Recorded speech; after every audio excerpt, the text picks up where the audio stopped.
Alright, welcome back everybody, the History Guy here. Let's do it. The Battle of Fredericksburg on Legendary Mode, the Confederate Campaign. Here's what we're looking at. I have 57,622 soldiers and 120 guns. The Union has 103,000 soldiers, 279 guns. Tall order, I'm outnumbered still almost 2-1, but if there's one battle, you're okay with that, it's this one. So here's my strategy typically with Fredericksburg, and that is very first part of the battle. I just give up the field because this is where half his army is, and I don't have the defensive position here that I have on Maurice Heights over on the left side of the field or even in the center. In order to win, you have to hold at least one of those two things, either Maurice Heights or Telegraph Road, plus hold Prospect Hill and lose 50% or less of your army. Or you can hold Maurice Heights and Telegraph Road and lose less than 50%. So my choice is to give up Prospect Hill, which is this first victory condition, and go for the second one.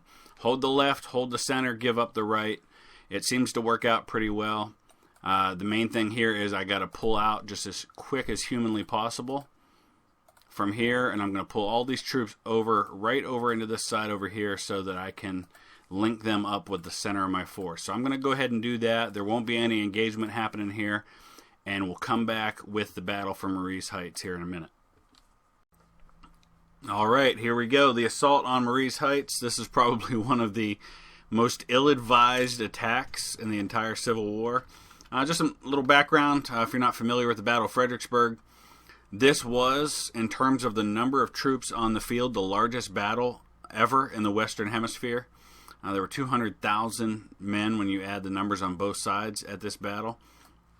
I'm going to go ahead and pull my GAT down here and bring Grimes out. I'm going to try to get all 2,500 man units on the field as best I can here. Let's see. Actually, we'll leave Grimes there, and I think maybe we'll put my GAT over here. I'm doing a little switching around here.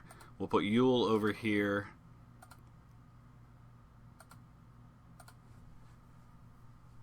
Got to bring up the guns too. I have all smoothbores down here in the field. A lot of them are relatively inexperienced because I'm going to lose a lot of these guns just because of how close they're going to be to the firing that's going on. This right side especially, this guy's going to take a lot of casualties and may break just because of how stretched out he is. So I want to have some units close by to back that up if I need. And I got to watch for him to try to move around to my left over here and get around me. I may have to put some skirmishers up here to deal with that. In fact, we'll break off some from Frank and Lily. I'm going to be heavily outnumbered here, obviously. But that shouldn't matter. I should be able to cause something like 6 or 7 to 1 casualties. I'm outnumbered 2-1. So there he is. You can see his big force that's coming across. If you want to see a good example of what this battle looked like, it's portrayed in the movie Gods and Generals, I think fairly well. Mainly they just showed the assault on Maurice Heights, which really was just one part of the battle. But it was pretty one-sided. I think only something like 4,000 casualties for the Confederates, about over 12,000 for the Union. And the Union troops who assaulted this position right here, some of them were stuck on the side of this hill for days, laying down, trying to sleep with bodies of their dead comrades used for cover to shield from the bullets that were whizzing down from the hill. And you can read descriptions where they talked about the horror of hearing the thud of those bullets hitting the bodies. Alright, so we are pulling Grimes out and putting my GAT in here. Pull Grimes back up here for now just to give him some cover from the artillery. We should be able to hold pretty well with just the troops on the front line, especially with all these guns that I'll have. Plus I have extra supply here. I won't even need these supplies, at least for now, but we'll keep them back here for the time being.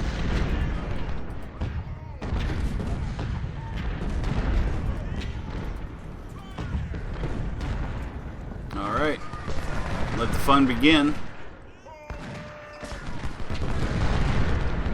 I Just got to keep an eye out on supply, keep an eye out on anybody who might be wavering, just so I can pull them off the line and get somebody else in there when I need to.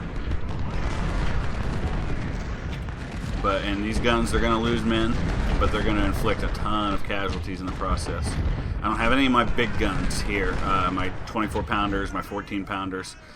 Those are in the center right now, but I will bring some of them over to support this attack on the next phase, which will happen at the end of this 3 hours. We'll just kind of keep an eye out on the casualties. I can probably actually speed this up until he actually moves forward for an assault.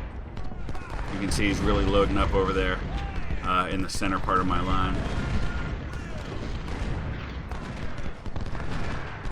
We'll watch the numbers here for a little while. He's already lost over 2,000. I've lost about 100 men.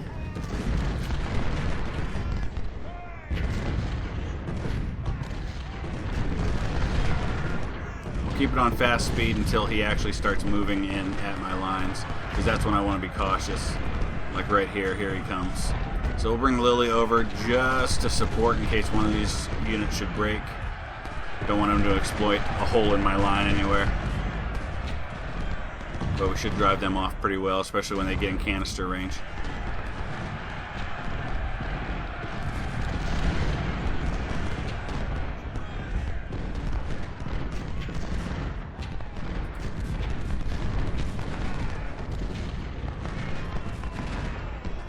You'll see this red line moving farther and farther to the right as the numbers continue to even out. So I've lost a little over 200 men. He's lost 3,000. So better than 10 to 1. Hopefully those odds will continue for a while. Let's go ahead and speed things up again. Here comes Warren.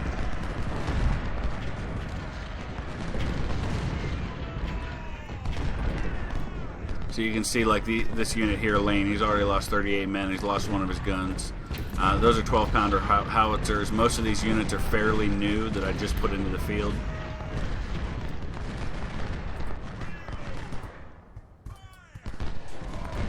I got a militia unit over here. These guys are with farmer rifles. They're still doing okay. About 3 to 1. This is usually one of the weak points you have to watch because they're spread out so much. Okay, he's going to start making his move over here to try and get around my left.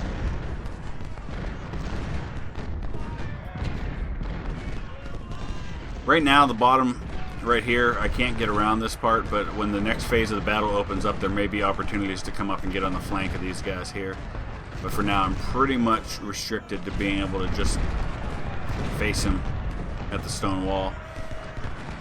What made this so devastating and in favor of the Confederates was that the Confederates didn't have that many men along this wall, but they didn't have to. They didn't need it.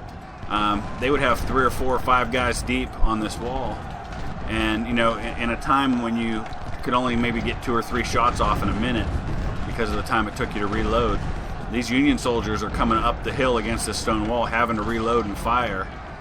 These Confederate soldiers got 3 or 4 guys behind them reloading rifles and passing them up, so they're able to just get off. It's almost like semi-automatic fire. So that, combined with obviously the cover of the stone wall and the terrain that the Union was coming up against, just it was ugly.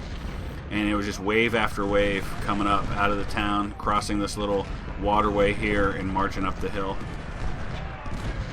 Fredericksburg's a perfect example of the generals on the Union side just bumbling the whole thing.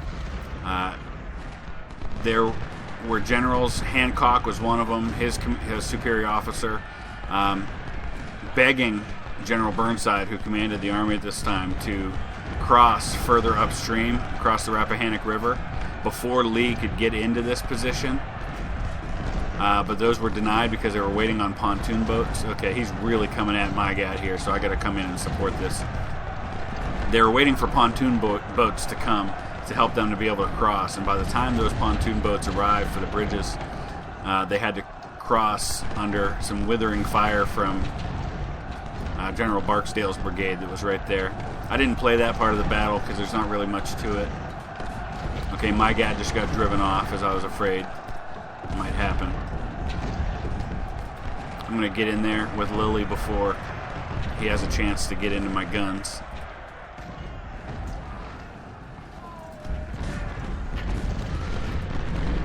And we'll probably bring Grimes up here shortly. He's really throwing everything he's got at me here. But as long as I can hold off now, it gets easier later.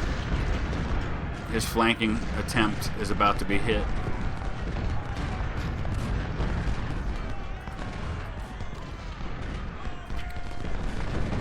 And so Burnside, by the time he ended up crossing, he knew this was going to be a disaster, but he felt like he had no choice. He felt like his huge superior numbers and the guns that he had over here on Stafford Heights would help him. They didn't.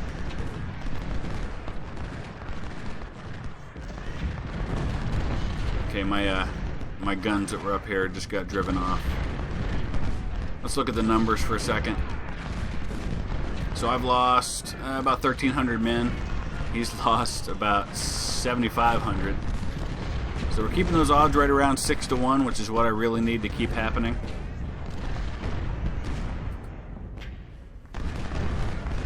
Go ahead and speed things up again here for a minute.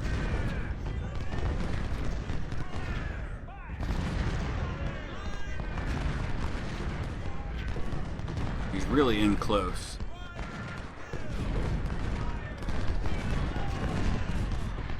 Yeah, I got some commanders that are getting wounded. So let's look at my frontline troops for a second here. Yeah, Lilly's one of the ones that lost his commanding officer. O'Hare, they've lost theirs. Ewell hasn't. Rhodes hasn't. Frank hasn't. I'm going to go ahead and see if I can... I'm going to get these skirmishers out here. See if I can't get on Platt's flank. He's a 3-star unit, so I got to be careful.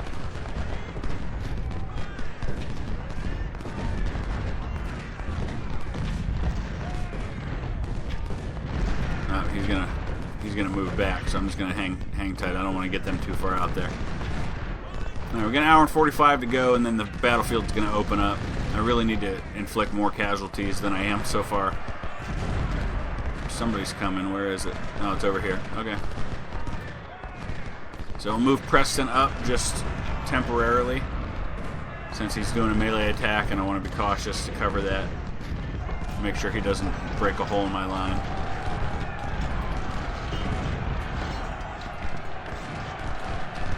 Because Fife looks like he might break.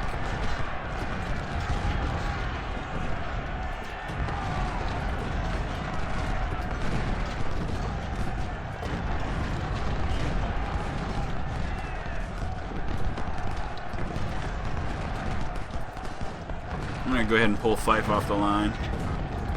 Get Preston in his place for a little while. You see my guy's got 2,000 kills. That's a little misleading just because he was my unit that was in the place historically held by Barksdale up here, covering the pontoon bridge crossing.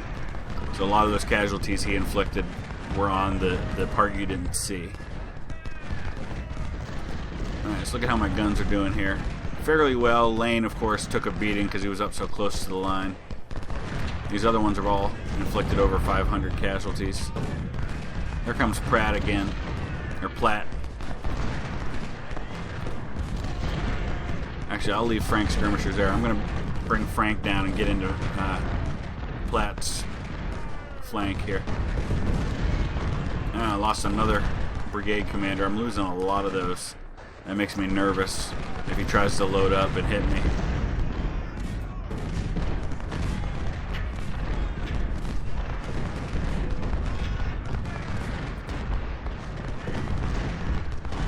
Alright. We'll go ahead and pull Frank back. We'll stick him back down there again if somebody else comes around my flank.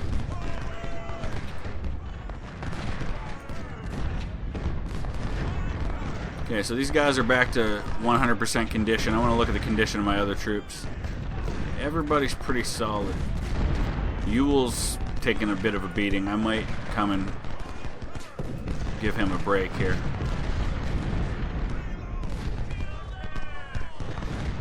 Actually, we'll keep my gat right there. We'll bring Lilly's militia down to replace Ewell.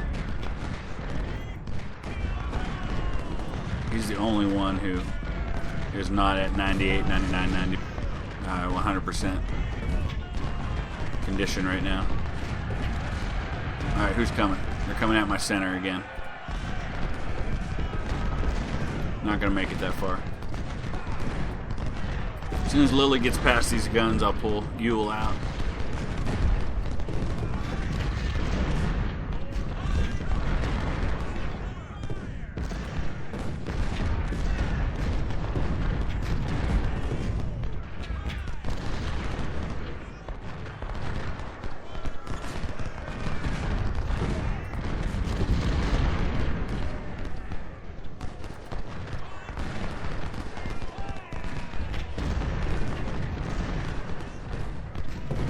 Alright, let's look at those numbers again.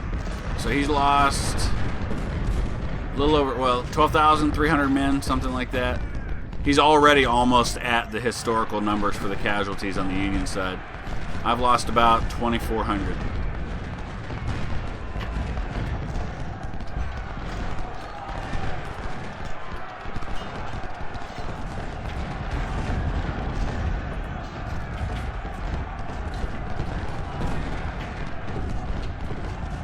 We can go ahead and speed things up again for a little bit, I think. Alright, Rhodes just got driven off. He's in a tough spot there because he's facing the other way.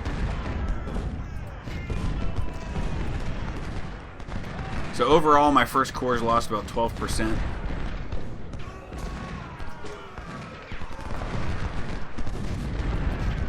See, Rhodes didn't lose that many men. He just, I think he got hit in his flank.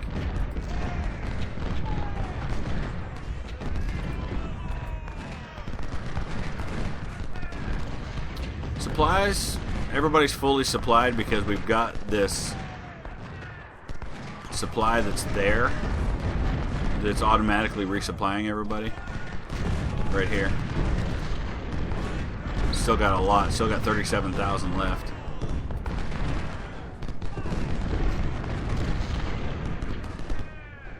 Alright, we got 54 minutes left and then this thing's gonna open up. We're still going to be fighting at Maurice Heights. It's just going to open up the center as well. He's got everybody close up on the line now.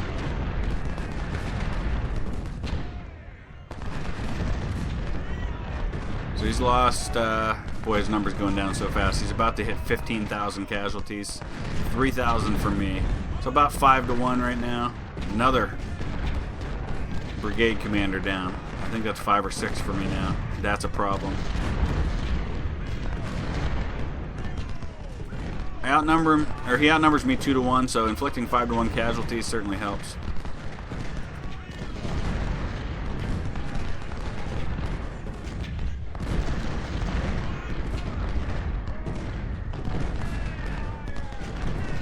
Let's take a look real quick to see how the numbers are going. O'Hare's got over 2,000 kills now. Not bad for a guy with no brigade commander. Ewell's almost at 2,000. Rhodes over 1,000. Grimes hasn't caused any. In fact, he's losing men, so I'm going to back him up because he's not doing me any favors sitting there. Most of my batteries are getting ready to be at 1,000 that they've inflicted.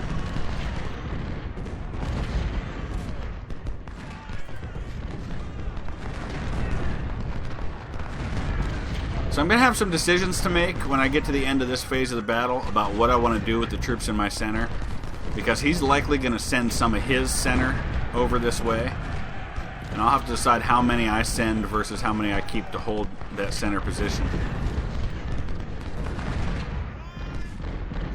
One thing I'll definitely do is send some of my big guns over here, park them back here for additional artillery support.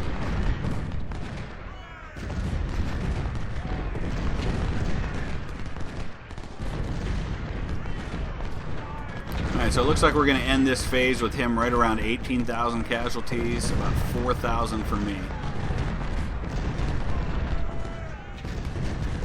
And watch Ewell because he's losing a lot of men. I got to be careful there. Okay, so we're on to the next phase of the battle. I'm going to take a break real quick, check on my son, and see what's going on here, and then we'll get right back to it. Alright, it's time to continue. This is the second phase of the Battle of Fredericksburg. Now I've got some decisions to make about how I want to cover this side, how much I want to leave here versus how much I want to send to the assistance of Maurice Heights, because I know I'm going to need more men over here. So I'm going to send at least 3 more brigades over here, maybe more. But between that and the artillery, I should be in pretty good shape. I'm sending some of my bigger guns over here now. Keep them in the back where they'll be safe, but they'll still be able to do some damage. I'm also going to think about maybe bringing some up here to get around his flank, although I got to be cautious because I know he's going to have troops coming too, so that may not be necessarily something I can do too much of. Alright, we'll go ahead and see. Let's see how that all shakes out for now.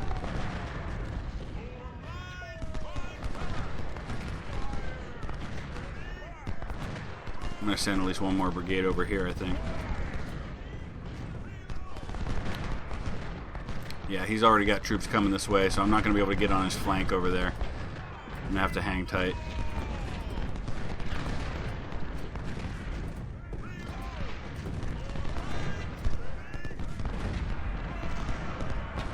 Definitely got to keep an eye on what's happening here. Yeah, I'm not going to put another unit back in here because this seems to be a weak spot. They're getting hit on the flanks.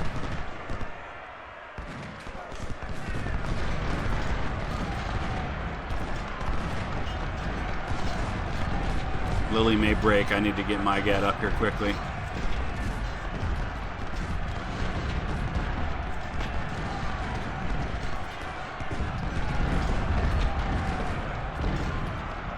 Of course, now the numbers on the field are much more even. He's only got me by about 4,300 men on the field at this point.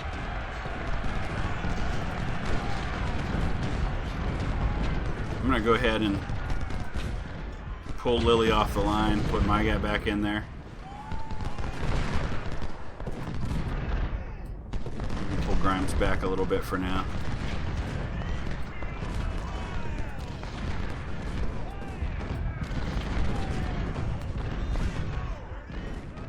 Alright, he's got a couple units headed this way, it appears. Eventually then, my units that are over here further to the south, once the next phase of the battle opens up, they'll be available and I can pull them in to help cover the center there, the whole Telegraph Road.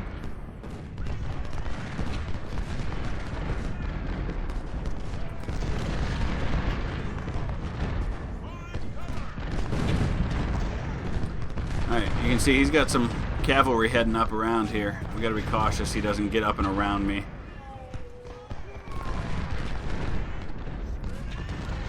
Let's send some more militia, or some more skirmishers over that way. Just in case.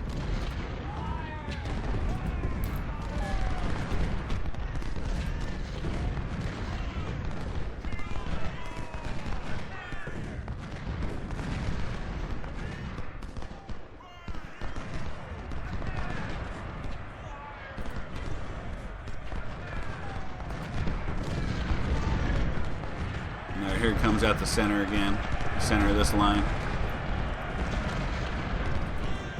Pretty soon I should outnumber him on this part of the field anyway. Obviously half his army isn't even here yet.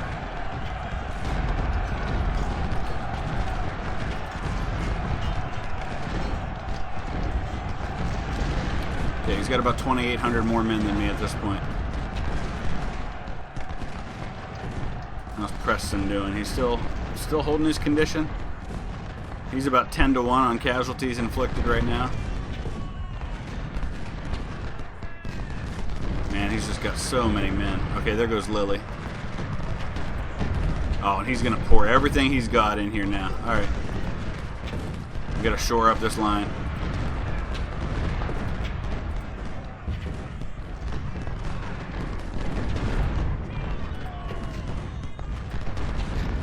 Throwing his cavalry in there. Good, that makes it a little easier because a couple of volleys will drive them off. There goes O'Hare now. I gotta be cautious because he's starting to break me a little bit. Let me pause for just a second, see what else is going on. Okay, just one battery, 1 brigade over here. A couple units in here I gotta watch. Maybe I'll put Fife over here on the edge just to cover in case he tries to flank me there. But this is the big deal right now.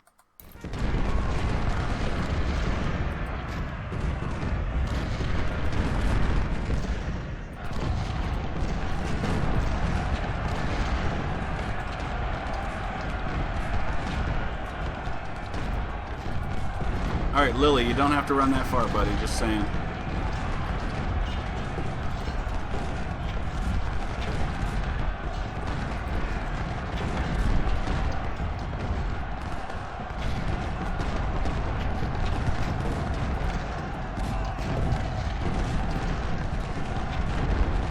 Whew. Man. It's getting hot down in there right now. Alright, now we don't want Hescock's militia shifting over that way, for sure. Alright, he's temporarily secured Marye's Heights. That's not going to last.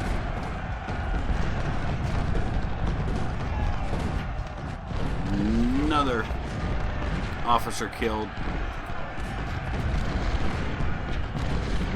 Wow, that got interesting there for a minute. Let's look at the numbers now. Okay, he's just got 700 more men than me, so it's about to shift in my favor. Let's keep an eye on things here for a minute.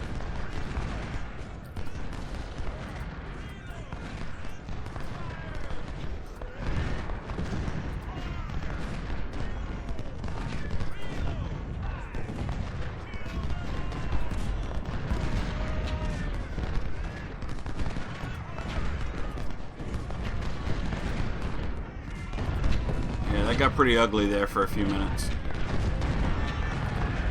I'm sitting back off the stone wall now, just for the time being. Ugh. Part of the problem is so many of these units that are on the stone wall have lost their commanding officers that they're breaking a lot easier than they otherwise would.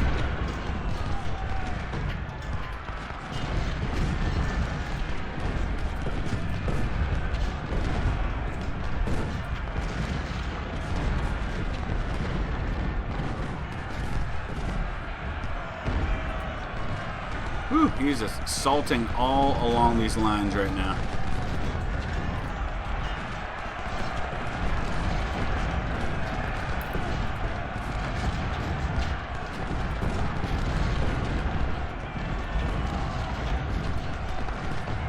I'm going to pull Ewell back for a minute.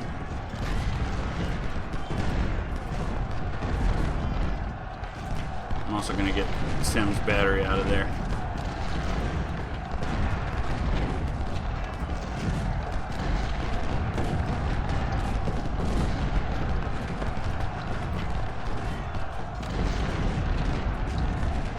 Back up.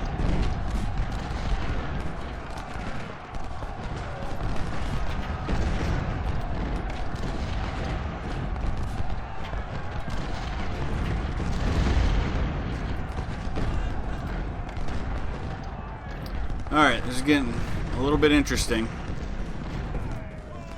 Just keeping one eye on things over here. Pretty quiet at the center of the line. Most of the action's all at Marye's Heights right now.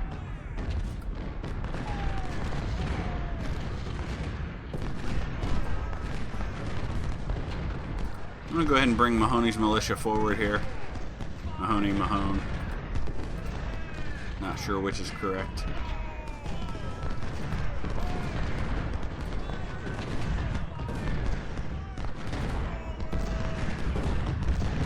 This is the main area of concern for me. Numbers, though, I now have 1,000 more men than him. He's lost 27,000 men. I've lost about 7,000. So it's about 4-1.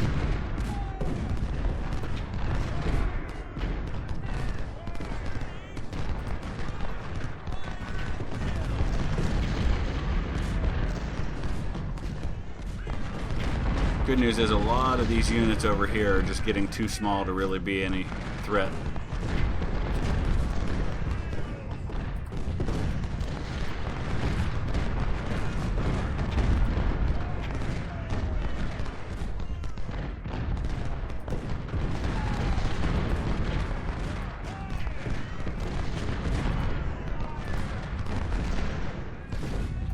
24 pounders really aren't doing much. Oh, you know what? They're not really in range. We got to get them up a little closer here. Okay, he's again temporarily, I'm not sure how, taking Maurice Heights because there's nobody there.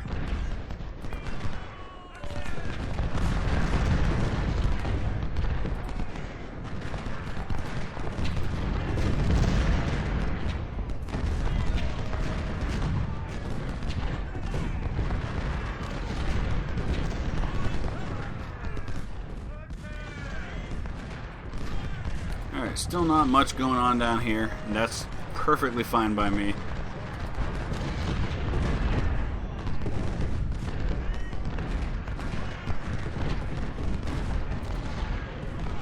Doesn't appear like he's going to make any real threat over here on my extreme left.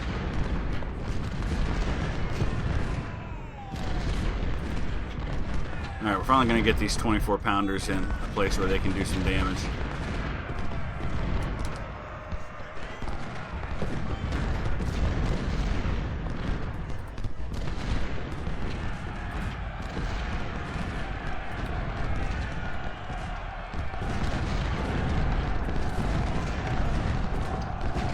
Preston may break here. Alright, we got some units finally out of supply. There's still 25,000 left there, but these guys must be too far away.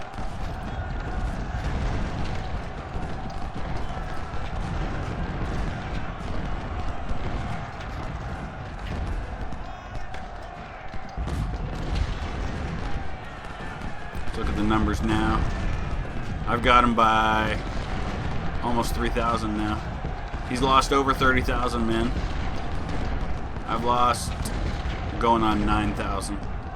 It's a 3-to-1. The casualty gap is closing, and I don't like that.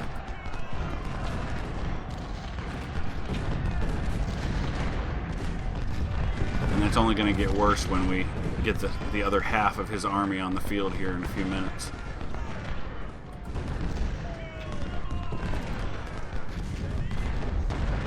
Now, I believe that when this hour's up, the battle at Maurice Heights is over. So I've got to be cautious here. I'm actually going to start pulling units down so that I can make sure I keep them in this next phase of the fight. Oh, wow. Wasn't expecting that unit up there to break.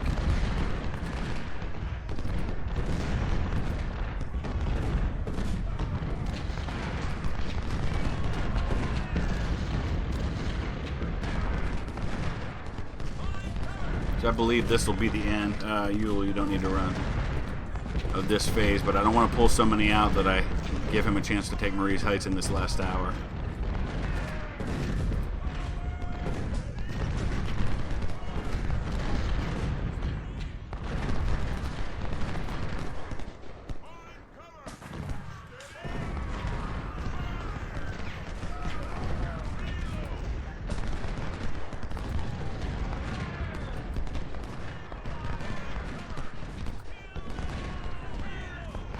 Another brigadier general wounded. This is crazy, the number of brigade commanders I'm losing right now.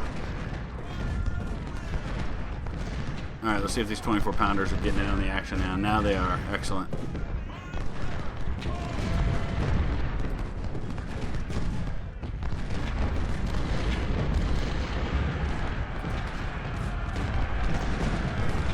Alright, where's he coming? Oh, geez, I didn't know I was driven out of here.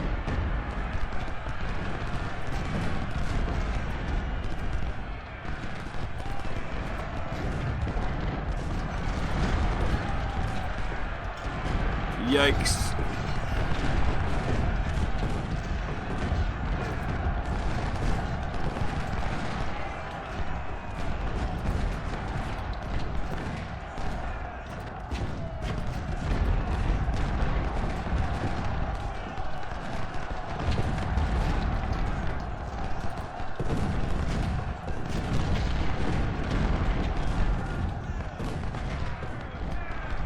He's just got so many men.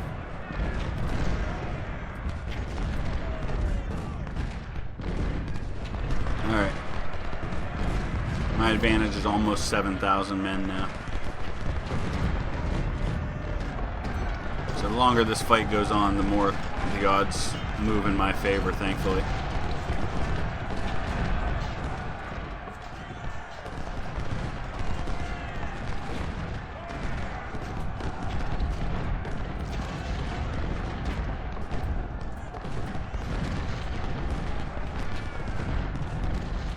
"39 minutes to go in this phase. I'm going to go ahead and speed things up a little bit here just to watch what's happening. Sometimes you can actually see the enemy's movements on the battlefield and see a trend a little bit better when you put it in this faster mode. I gotta get Gavin out of there. He's down to 5 guns, and that's a 2-star unit.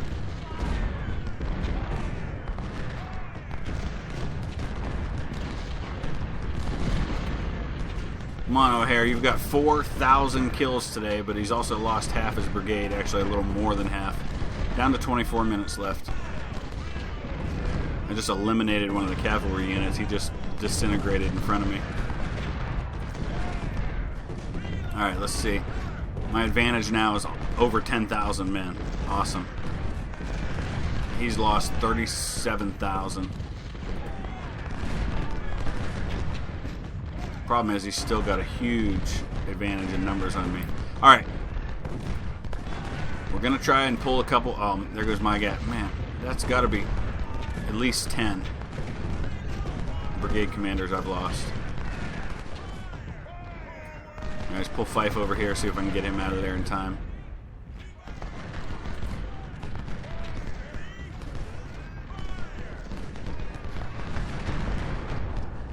And then this last part, I'll do a part 2 for the battle because there's still a lot to go in this battle. And this has already been a pretty long video. So, but this next part's going to be interesting because he's going to heavily outnumber me and I won't have nearly the solid defensive ground I have here. It's going to be interesting. I'm going to have to hang on for dear life to hold that center.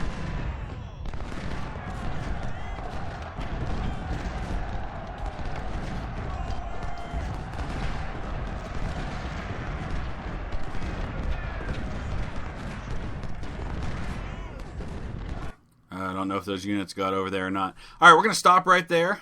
And I will come back tomorrow with the next phase of this battle. It's a good stopping point. So far, so good. I think I'm losing more men than I am comfortable with. But that's just the reality of playing on Legendary mode, I guess. So welcome your comments, your questions, your observations, your criticisms, any and all of those things. Use the comment section below. And we will see you again tomorrow with the second half of the Battle of Fredericksburg. Thanks for watching, guys.